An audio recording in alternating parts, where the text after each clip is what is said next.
Hey, buddy. Yeah, what's going on there, pal? Oh my god, I just found a rat's nest. Slaughtered about 200 of them. 200? Couldn't be. That's... It's like whole generations of those things have died at my hands, and mothers, fathers, grandfathers, little baby rats. Yeah. Wow. Sometimes I wonder, though, if our lives are really more valuable than theirs, you know what I mean? Yeah. Hello. I'm creating a universe, a Goblin verse if you prefer, that I can use to tell stories that I come up with in the shower, and you'll be forced to endure so that the people around me don't have to. I've already made one game set in this universe, and lately I've been working on another involving crushing rats with a hammer. It was originally supposed to be a very simple way for me to practice working on games, and just make something quickly for people to enjoy, but it's quickly gotten out of hand, and I think making some videos about it and documenting what I'm doing could make this a lot easier for me to work on. This first video is mostly going to be going over what the game currently is, because I didn't exactly document what I was doing as I went. The document just fucking ends here. Like it just says how this gonna work, and then I stopped. Like what it, and I've changed it a lot. And then later videos can be a little more structured on how I'm actually making the game, which I'm currently calling Rat Smasher. So what even is Rat Smasher? Currently what I have made is this. There is a man holding you captive in his basement, forcing you to kill rats with a hammer or he'll kill you. He's a live streamer, so he's got viewers watching everything that you do. There's a viewer system where you have to keep the viewer count above 0. There's a chat where the viewers will comment on what you're doing and whether or not they like it. Killing rats quickly will get you more viewers, and being boring will make them leave. In between rounds you have to listen for the streamer leaving and go dig at the hidden hole in the wall and stop before he comes back and catches you. Originally, this started as a very normal hypothetical I asked a friend, and a very good conversation starter if you need it.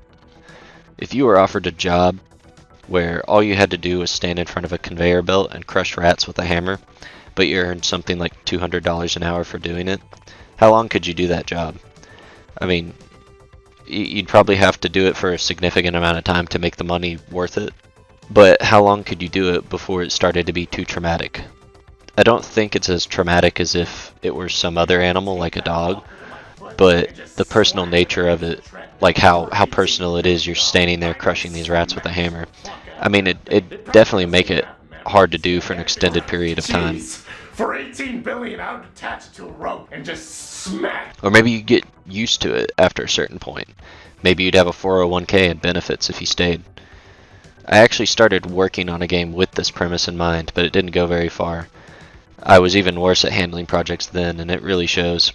There's no solid premise to any of it, and I was clearly just looking for a reason to make stuff and stick it into a game.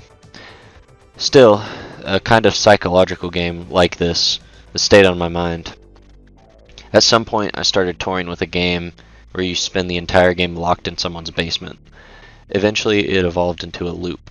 You would kill rats in a certain amount of time, or you would be killed by the person who locked you down there. Making the room had ignited a spark though, a creative spark I guess, and I kind of just kept going and adding to the idea. I made it very quickly and it looked better than anything I'd made in Unity before.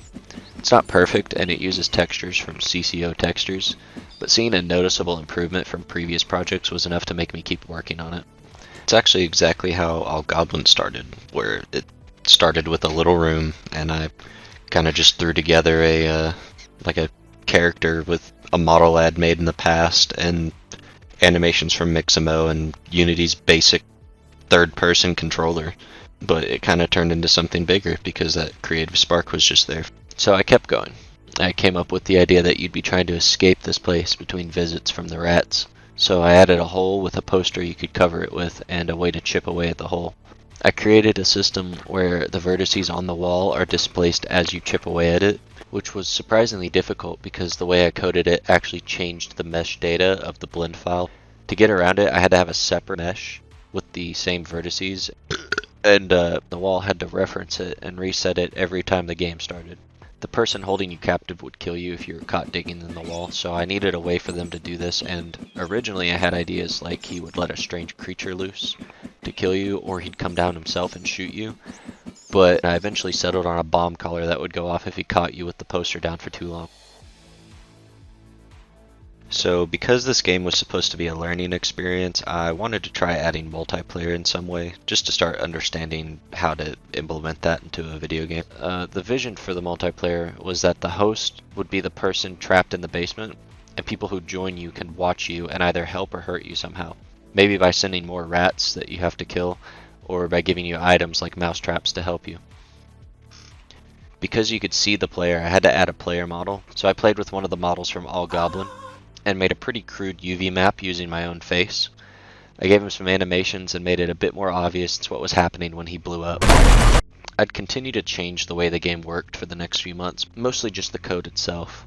At some point I took out the multiplayer. I still want to add it back in, but I don't have a reliable player base for it to be primarily a multiplayer game, and with how abysmal my code was for the streamer especially, it was making it really difficult to test and change things, while also worrying about the multiplayer. So I decided to completely focus on single player for the time being. So with that, I've been spending a lot of time trying to figure out how to make the core gameplay loop actually fun, and I've kind of flip-flopped on what exactly is the focus of the game. I'm not really sure where to go from here, and I honestly can't tell if things like killing rats are still fun, because I've playtested it so much. This whole thing has kind of made me realize how important playtesters are.